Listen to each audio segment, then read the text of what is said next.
தமிழ்நாட்டுல வர நியூஸை பார்த்தீங்கன்னாவே ஒரு பாலியல் வன்கொடுமை நியூஸ் இல்லாம நியூஸே வர்றது கிடையாது. ஸோ ரெகுலரா நியூஸ் பார்க்குறவங்களா தான் கண்டிப்பா தெரிஞ்சிருக்கும். கடந்த ஒரு மாசமாவே தமிழ்நாட்டுல எடுத்து பார்த்தீங்கன்னா, ஒவ்வொரு நாளும் நியூஸ் பேப்பர்ல பார்த்தீங்கன்னா, ஸ்கூல் குழந்தையா இருக்கட்டும், இல்ல ஒரு 15 வயசு பொண்ணா இருக்கட்டும், இல்ல ஒரு 3 வயசு குழந்தையா இருக்கட்டும், எல்லாத்துக்குமே பாலியல் வன்கொடுமை அப்படிங்கிற மாதிரி போட்டிருக்காங்க. 60 வயசு மூதாட்டியை கூட ரேப் பண்ணியிருந்தாங்க. ஸோ அது எல்லாமே இந்த கடந்த ஒரு மாசத்துல நடந்திருக்கு. பட் இப்போ பார்த்தீங்கன்னா, ஒரு 30 வயசு பொண்ண அதாவது தர்கா பக்கத்துல வச்சு ரேப் பண்ணியிருக்காங்க. ஸோ தர்காங்கிறது என்ன அப்படின்னு பார்த்தோம்னா, முஸ்லிம்களோட ஒரு புனிதமான இடம் தான் அது. ஸோ இந்த பொண்ணுமே பார்த்தீங்கன்னா தர்காவுக்கு தான் போயிருக்காங்க. அப்படி போன இடத்துல பார்த்தீங்கன்னா இந்த பொண்ணை ரேப் பண்ணியிருக்காங்க. அது மட்டும் இல்லாம இன்னும் நிறைய விஷயங்கள் பண்ணியிருக்காங்க. அது எல்லாமே இந்த வீடியோவில் பார்க்கலாம். இப்போ இந்த வீடியோ இப்போ நான் எதுக்காக பேசுறேன் அப்படின்னு பார்த்தோம்னா, நம்ம நிறைய ரேப் கேஸை பத்தி பேசியிருக்கோம். பட் அந்த கேசஸ்ல குற்றம் செஞ்சவர் பாதிக்கப்பட்டானா, தண்டிக்கப்பட்டானா அப்படிங்கிறது வெளியே தெரியவே இல்லை. பட் இந்த நியூஸ்ல பாத்தீங்கன்னா குற்றம் செஞ்சவனை போலீஸ்காரங்க சுட்டு புடிச்சிருக்காங்க. ஸோ இது வந்து போலீஸ்காரங்களை பாராட்டக்கூடிய ஒரு விஷயம் தான். நம்ம எத்தனையோ கேஸை பார்த்துருப்போம், எத்தனையோ ரேப் கேஸை பார்த்துருக்கோம். இந்த ரேப் கேஸ்ல என்னப்பா போலீஸ்காரங்க துப்பாக்கி கொடுத்துருக்காங்க, இவ்வளவு சட்டங்கள் இருக்கு, அப்படி இருந்துமே தப்பு செய்யறவன் தண்டிக்கவே படுறது இல்லையே அப்படின்னு யோசிச்சிருப்போம். பட் இந்த நியூஸ்ல கண்டிப்பா தப்பு செஞ்சவன் தண்டிக்கப்பட்டிருக்கான். ஸோ இது வந்து பாத்தீங்கன்னா இனிமேல் ரேப் பண்ணணும்னு நினைக்கிறவங்களுக்கு ஒரு ஆரம்ப புள்ளியா இருக்கணும். ஸோ இது வந்து இனிமேல் கண்டினியூ ஆகணும். தப்பு பண்ணா இனிமேல் தப்பு பண்றவனுக்கு இது நடக்கும் அப்படின்றது விஷயம் அவனுக்கு தெரியணும். அப்பதான் இந்த மாதிரி தப்பே பண்ண மாட்டாங்க. இந்த வீடியோல அந்த பொண்ணு யாரு, அந்த பொண்ணுக்கு என்ன நடந்துச்சு, இவனுக்கு எந்த அளவுக்கு அந்த பொண்ணை சித்திரவதை பண்ணியிருக்காங்க அப்படின்றத பத்தி பார்க்கலாம். அடுத்ததா பார்த்தோம்னா போலீஸ்காரங்க எப்படி அவங்களை பிடிச்சாங்க அப்படின்றத பத்தி பார்க்கலாம். அதுக்கு முன்னாடி நான் தான் உங்களுக்கு ஹரிஸ், நீங்க பார்த்துட்டு இருக்கிறது ஈடியன் ஃபேக்ஸ் இன்ஃபோ சேனல். அப்படி நம்ம சேனல் சப்ஸ்கிரைப் பண்ணி நம்ம சப்போர்ட் பண்ணிருக்கேன். வாங்க வீடியோக்குள்ள போலாம். ஸோ இந்த சம்பவம் எங்க நடந்துச்சு அப்படின்னு பார்த்தோம்னா, நான் முன்னாடியே சொன்னேன் ஒரு தர்கா கிட்ட தான் அப்படின்ட்டு. ஸோ இந்த தர்கா எங்க இருக்கு அப்படின்னு பார்த்தோம்னா மலைக்கோட்டையில. ஸோ மலைக்கோட்டையில நம்ம எல்லாத்துக்குமே என்ன ஞாபகம் வரும், திருச்சி இருக்கிற மலைக்கோட்டை ஞாபகம் வரும். ஸோ இதே நாமக்கல் பீப்புளா இருந்தீங்கன்னா நாமக்கல் இருக்கிற மலைக்கோட்டை ஞாபகத்துக்கு வரும். ஸோ இந்த மலைக்கோட்டை எங்க இருக்கு அப்படின்னு பார்த்தோம்னா கிருஷ்ணகிரி மாவட்டத்தில் இருக்கிற ஒரு மலைக்கோட்டை தான். அதாவது கிருஷ்ணகிரி பஸ் ஸ்டாப் கட்டி அந்த மலைக்கோட்டை இருக்கு. ஸோ இந்த மலைக்கோட்டையில பாத்தீங்கன்னா ஒரு தர்கா இருக்கு. ஸோ இந்த தர்காவுக்கு பாத்தீங்கன்னா ஒரு 30 வயசு பெண்ணும் அந்த பெண்ணோட உறவினரும் பாத்தீங்கன்னா இந்த மலைக்கு போயிருக்காங்க. ஸோ அவங்க பாத்தீங்கன்னா இந்த மலைக்கு படிக்கட்டு வழியா நடந்து போயிருக்காங்க. ஸோ இவங்க அந்த தர்காவுக்கு போயிட்டு கடவுளை வேண்டிட்டு அங்க இருக்கிற ஒரு பாறையில உட்காந்து பேசிட்டு இருந்திருக்காங்க. ஸோ அப்படி பேசிட்டு இருக்கும்போது என்ன நடக்குது அப்படிங்கறத பார்த்தோம்னா, அந்த பக்கமா ஒரு 4 பேர் தண்ணி அடிச்சுக்கிட்டு இருக்காங்க. ஸோ எல்லாமே சுத்தி சுத்தி பாருங்களேன். இந்த ரேப் கேஸ்ல வர முக்காவாசி கேஸ் எடுத்து பார்த்தோம்னு வச்சுக்கோங்களேன், எல்லாமே மது போதையில பண்ணலாம், கஞ்சா போதையில பண்ணலாம் அப்படின்னு தான் சொல்றாங்க. ஸோ இந்த நியூஸ்லயே பாத்தீங்கன்னா இந்த 4 பேர் அந்த இடத்துல உட்காந்து மறைமுகமா தண்ணி அடிச்சிட்டு இருந்திருக்காங்க. ஸோ இந்த தண்ணி அடிச்சிட்டு இருக்கிறவங்க தர்கா பக்கத்துலயே உட்காந்து தண்ணி அடிச்சுக்கிட்டு இருக்காங்க. ஸோ இவங்க 2 பேர் தனியா உட்கார்ந்து இருக்கிறத எப்படியோ அவங்க வாட்ச் பண்ணிட்டாங்க. வாட்ச் பண்ணிட்டு ரொம்ப நேரமா ஒரு நோட்டை விட்டுருக்காங்க. ஸோ யாருமே தர்காவுக்கு அந்த டைம்ல வரப்போறதில்ல. இது எல்லாமே பாத்தீங்கன்னா பட்ட பகல்ல நடந்துகிட்டு இருக்கு, காலையில டைம்ல நடந்துகிட்டு இருக்கு. ஸோ யாரும் இனிமேல் வரப்போறதில்ல அப்படின்னு தெரிஞ்சுட்டு அவங்க என்ன பண்றாங்கன்னா, ஃபர்ஸ்ட் அவங்க கிட்ட போயிட்டு யார் நீங்க, எதுக்காக இங்க வந்திருக்கீங்க அப்படின்ற மாதிரி கேட்கறாங்க. இவங்க பாத்தீங்கன்னா சொல்றாங்க, இந்த மாதிரி ஒரு வேண்டுதலுக்காக வந்தோம், நாங்க வந்து வெளியூர்ல இருந்து வந்திருக்கோம் அப்படிங்கிற மாதிரி சொல்றாங்க. அப்படின்னு சொல்லிட்டு இவங்களுமே அவங்க மது போதையில இருக்கிறாங்க அப்படின்னு சொல்லி, ஸோ இதுக்கு மேல இங்க இருந்தா நம்மளுக்கு நல்லா இருக்காது அப்படின்னு சொல்லிட்டு அவங்க அந்த இடத்த விட்டு கிளம்ப பாக்குறாங்க. அப்படி கிளம்பலான்னு பார்க்கும்போது இவங்க 4 பேருமே சேர்ந்து அவங்கள தடுத்து நிறுத்துறாங்க. தடுத்து நிப்பாட்டிட்டு அந்த பொண்ணு கூட வந்த உறவினரை என்ன பண்றாங்க அப்படின்னு பார்த்தோம்னா, அவரோட ட்ரெஸ்ஸை ஃபுல்லா கழட்டிட்டு போட்டு அடி அடின்னு அடிக்கிறாங்க. அடிச்சிட்டு என்ன பண்றாங்க அப்படின்னு பார்த்தோம்னா, அவர் ஒரு வெள்ளி அரணா கயிறு அணிஞ்சிருக்காரு. ஸோ இதை பார்த்தீங்கன்னா அறுத்து எடுக்கிறாங்க. அறுத்து எடுத்துட்டு அவர் ஓரமா உட்கார வைக்கிறாங்க. ஸோ நல்லா கவனிச்சின்னா அவரோட ட்ரெஸ்ஸை எல்லாமே உருவிட்டாங்க. ஸோ அவர் பார்த்தீங்கன்னா ஃபுல் நேக்கடா தான் இருக்காரு. ஸோ இதை எப்படி சொல்றதுன்னு தெரியல. பட் இதெல்லாம் நடக்குது, இந்த அளவுக்கு மோசமா தமிழ்நாட்டில் நடந்துகிட்டு இருக்கு. ஸோ அதுக்காக தான் நான் சொல்றேன். ஸோ அடுத்ததா பார்த்தீங்கன்னா இந்த பொண்ணு பக்கம் அவங்க திரும்புறாங்க. இந்த பொண்ணு வந்து கெஞ்சிருக்காங்க, இல்லைங்க எங்களை விட்டுருங்க, நாங்கள் வேண்டுதலுக்காக வந்தா எங்களை விட்டுருங்க அப்படிங்கிற மாதிரி கெஞ்சிருக்காங்க. பட் இவங்க என்ன பண்றாங்கன்னு பார்த்தோம்னா, அடுத்து இந்த பொண்ணோட ட்ரெஸ்ஸை எல்லாத்தையுமே ரிமூவ் பண்றாங்க. ஸோ ரிமூவ் பண்ணிட்டு அதுக்கப்புறமா பார்த்தீங்கன்னா இந்த பொண்ணை வந்து அவளோட ஒன்றா பக்கத்தில் உட்கார வைக்கிறாங்க. பக்கத்தில் உட்கார வச்சுட்டு இப்போ நீங்க 2 பேரும் காதல் பண்ணுங்க அப்படின்னு சொல்லிட்டு வீடியோ எடுக்க ஆரம்பிக்கிறாங்க. ஸோ அப்படி அவங்க 2 பேர்த்தையுமே பார்த்தீங்கன்னா ஃபுல் நேக்கடா வீடியோ எடுக்கிறாங்க. எடுத்ததுக்கு அப்புறம் பார்த்தீங்கன்னா ஸோ அந்த உறவினர் அதான் சொல்ல பார்த்தீங்கன்னா அந்த உறவினர் பார்த்தீங்கன்னா ஒரு பையன் தான். அந்த பையனோட பாக்கெட்ல இருந்து ஒரு 3000 ரூபாய் காசை எடுத்துடுறாங்க. காசை எடுத்துட்டு அவனை அடிச்சு மிரட்டி கூகுள் பே மூலியமா பார்த்தீங்கன்னா அவன் அக்கௌண்ட்ல இருந்து ஒரு 7000 ரூபாய் பணத்தையும் வாங்கிக்கிறாங்க.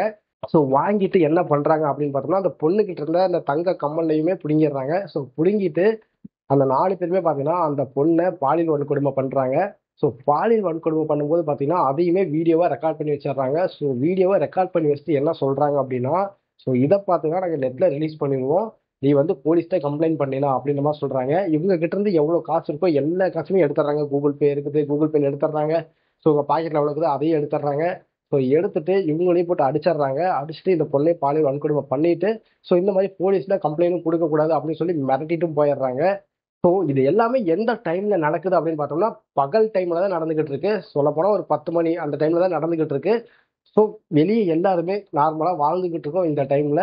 இங்க வந்து மலைக்கோட்டையில தர்கா பக்கத்துல இப்படி ஒரு சம்பவம் நடந்துகிட்டு இருக்கு. ஸோ அவங்களுமே பாத்தீங்கன்னா அந்த பக்கம் யாராச்சும் வருவாங்க ஹெல்ப் பண்ணுவாங்க அப்படின்னு யோசிச்சிருக்காங்க. அப்படி இருக்கும்போது பாத்தீங்கன்னா யாருமே அந்த டைம்ல யாரும் அங்க வரவும் இல்லை, அவங்களுக்கான ஹெல்ப் கிடைக்கவும் இல்லை.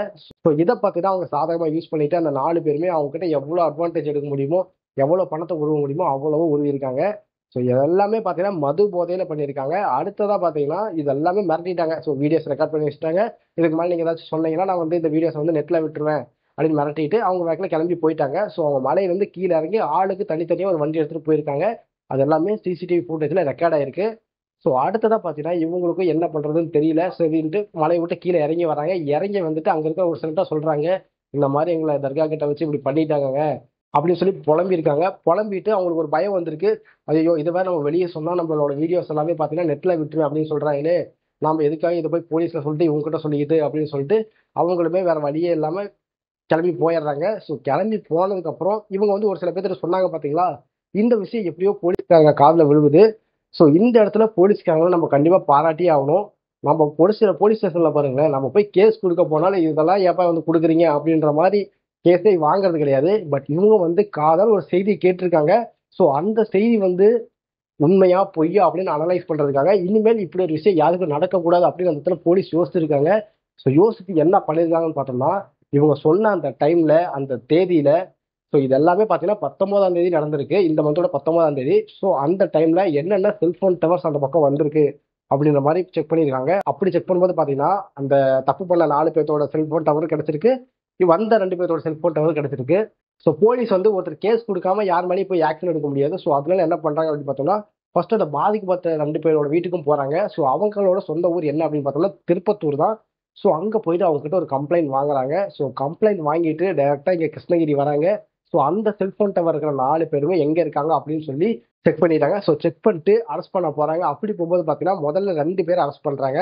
அது யார் யாரு அப்படின்னு பார்த்தோம்னா, கிருஷ்ணகிரியில் இருக்கிற பழையப்பேட்டை அப்படின்ற இடத்த சேர்ந்த கலையரசன், அபிஷேக் அப்படின்ற 2 பேரை அரெஸ்ட் பண்றாங்க. ஸோ இவங்கள அரெஸ்ட் பண்ணி போலீஸ்காரங்க அடிச்சு இழுத்துட்டு போறாங்க. இன்னும் 2 பேர் இருக்காங்க. அவங்க 2 பேர் எங்க இருக்காங்க அப்படின்னே தெரியல போலீஸ்காரங்களுக்கு. ஸோ அவங்க வந்து விசாரிக்க ஆரம்பிக்கிறாங்க. அப்படி விசாரிக்கும் போது இன்னும் 2 பேர் எங்க இருக்காங்க அப்படின்னு தெரியுதுன்னா, பொன்மலை கோட்டையில் இருக்கிற பெருமாள் கோயிலுக்கு பின்னாடி ஒளிஞ்சுக்கிட்டு இருக்கிறதா நியூஸ் வருது. ஸோ அதை கேட்டு போலீஸ்காரங்க பார்த்தீங்கன்னா அவங்கள பிடிக்கிறதுக்காக வேகமா போறாங்க.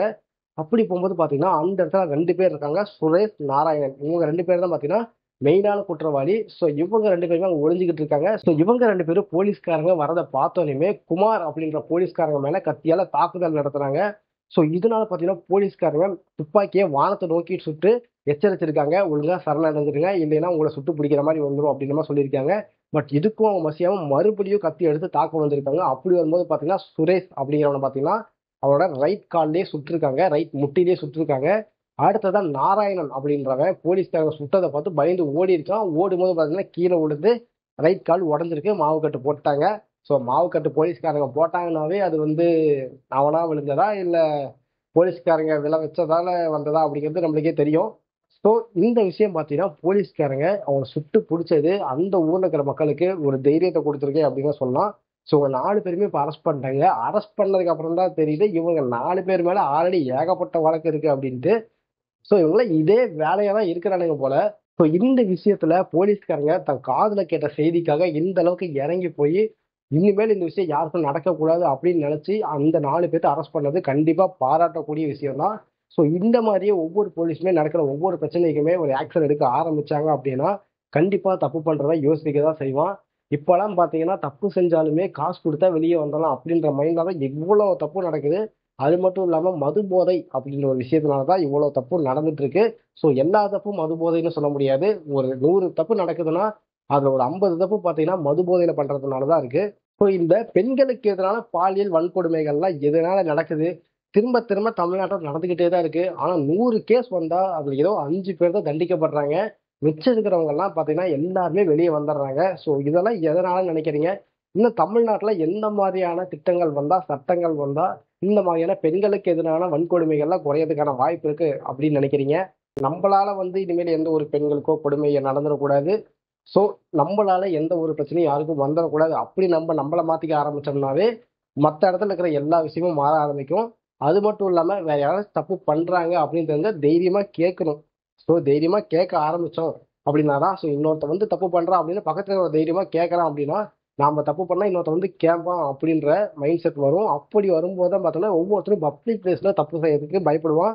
நெறைய இடத்துல பாருங்க செயின் ஸ்நாச்சிங்கா இருக்கட்டும், எல்லாமே பப்ளிக் பிளேஸ்ல தான் நடந்துகிட்டு இருக்கு. ஸோ இந்த மாரி செயின் ஸ்நாச்சிங் பண்றவனுக்கு இந்த மாரி கொடூரமான தண்டனை இருக்கு. பொண்ணு மேல கைய வச்சா இந்த மாரி ஒரு கொடூரமான தண்டனை இருக்கு. அப்படின்னு ஒரு பெரிய பெரிய தண்டனை, கொடூரமான தண்டனைலாம் வந்தா தான் இவங்கலாம் கண்டிப்பா திருந்துவாங்க. ஸோ அது மட்டும் இல்லாம தமிழ்நாட்டுல வன்கொடுமைகள் அதிகமாயிட்டே போகுது. ஸோ உங்கள சுத்தி இருக்கிற பெண்களுக்கு எந்த அளவுக்கு பாதுகாப்பு இருக்குன்னு நினைக்கிறீங்க? அத பத்தி கமெண்ட் பாக்ஸ்ல கமெண்ட் பண்ணுங்க. Thank you.